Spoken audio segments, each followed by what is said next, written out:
Magician's Other Nephew, Chapter 5, The Silence Between Brothers. Matthew did not ask how long it had been. He did not ask why Digory had waited, or what in fact had delayed him, or whether he had simply forgotten. He just stood still, tapping his fingers against his leg in that unceasing rhythm, and he walked to the doorway with the careful gait of someone who has learned that stillness is death. You found the vases. It was not a question. Yes. Both of them? Yes. Good. Tap, tap, tap. The one with the moon. Pour it in the pool you came through from this side. It'll seal the door behind us and create a passage back to the wood. We can leave. Tap, tap, tap. Is that all? Digory found himself saying. Is that all there is to it? That's all, Matthew said, turned away, still tapping, always tapping. Seris, get anyone who's still conscious. Tell them we're leaving, now, immediately. What about Seris? Digory asked. Matthew's tapping faltered for just a moment, a hesitation so brief that anyone who hadn't been watching for it, well, they would have missed it entirely. She won't try to stop us, he said. Not anymore, not once she sees you. Why? What difference does it make that I'm here?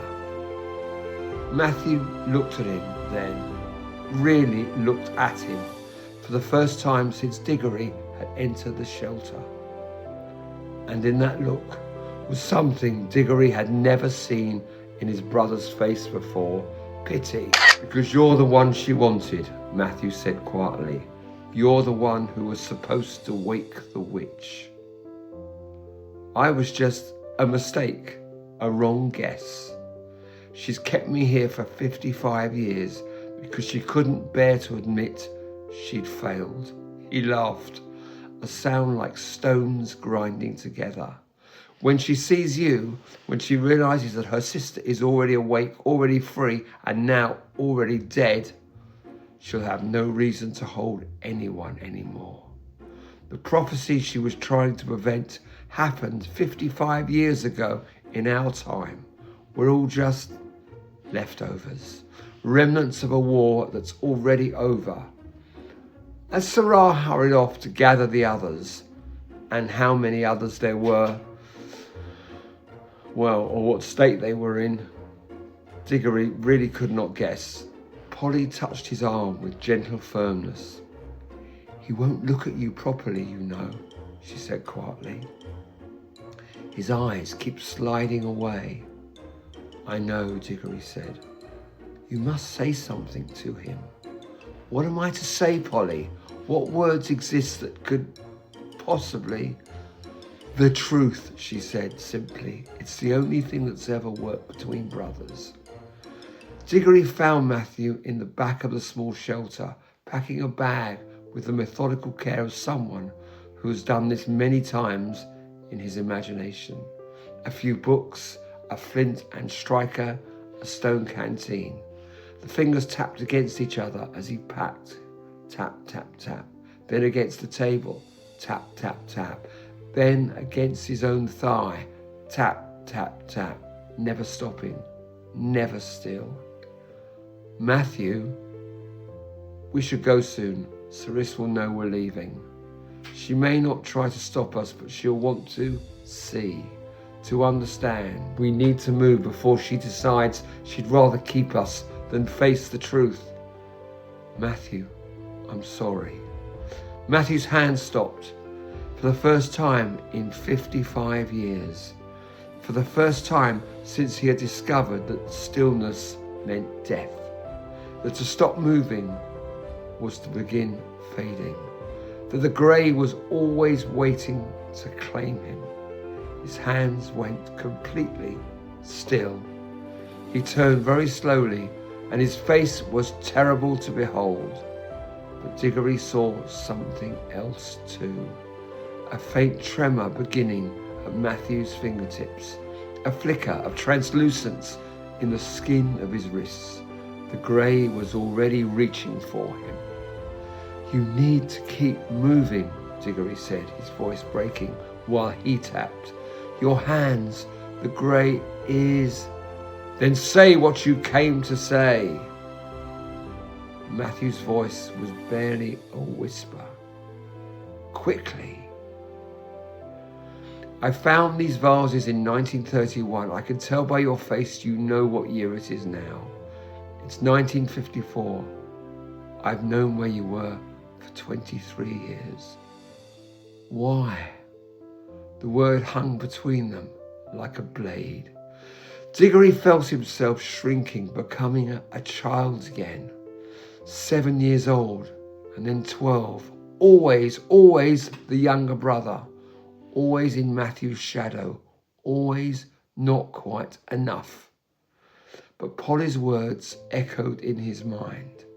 The truth, it's the only thing that's ever worked between brothers. He drew breath. Because I was relieved you were gone. Silence. The word fell into the grey space between them and seemed to hang there, solid as stone. Matthew's hands remained still. The tremor was spreading up his wrists now. The translucence was creeping towards his forearms. And still, he did not move. You were always better than me, Digory continued.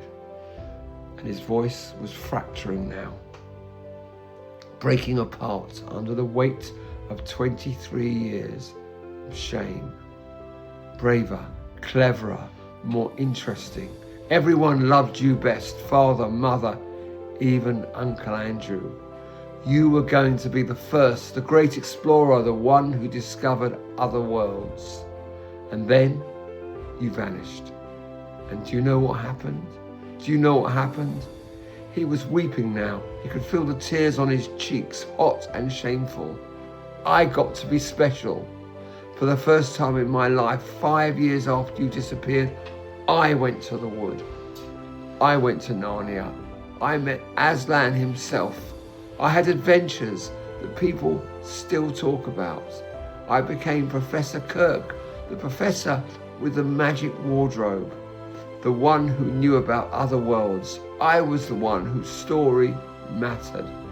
The grey had reached Matthew's elbows. His forearms were losing colour, taking on that terrible translucence. And when I found those vases, Digory whispered, when I read your notes and realised I could bring you back. Do you know what I thought? Do you know what I thought? If Matthew comes home, I'll go back to being the little brother who wasn't quite enough, the shadow, the lesser one. So I hid them for 23 years, and every morning I looked at them and hated myself for my cowardice. But I still didn't take them out. I still didn't come. He met his brother's ancient eyes. I'm sorry, Matthew. I'm a coward. I've always been a coward. The grey had spread past Matthew's elbows. His upper arms were fading now, the outline of them becoming uncertain, as though he were a drawing being slowly erased.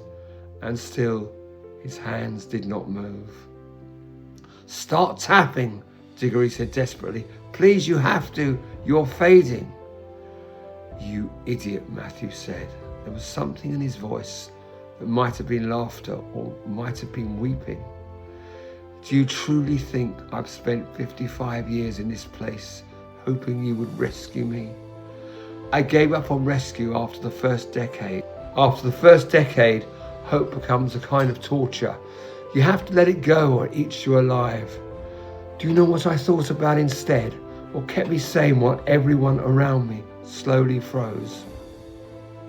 Digory shook his head, unable to speak.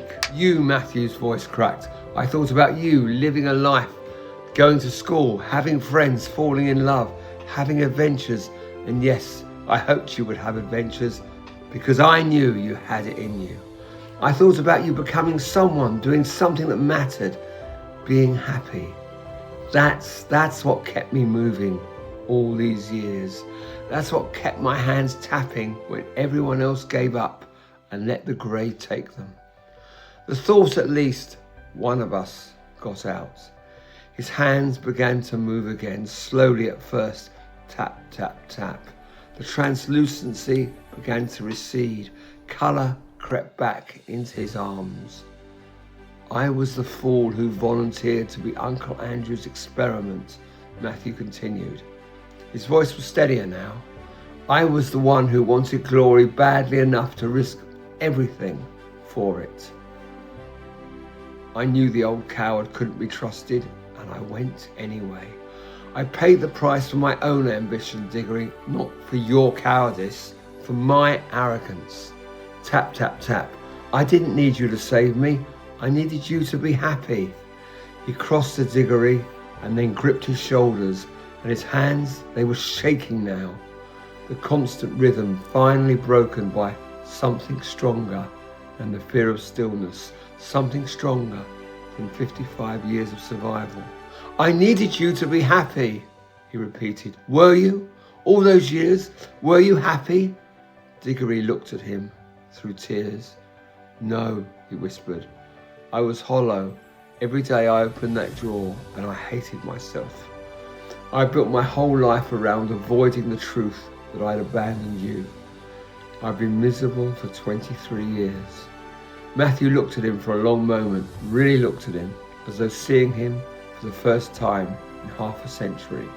Seeing not the 12-year-old boy he'd left behind, not the famous professor he'd imagined, but the broken 70-year-old man standing before him. Then he pulled Digory into an embrace, and Digory felt the shaking in his brother's body, the tremors that ran through him like aftershocks. Then we're both idiots, Matthew whispered against his shoulder. Digory laughed. Ha! A strange, sobbing laugh. Yes, he managed. I suppose we are. Matthew pulled back and looked at him with something that might almost have been a smile. Now, let's go home, he said. I'm so terribly tired of grey. Next, chapter 6, The Queen of the Grey.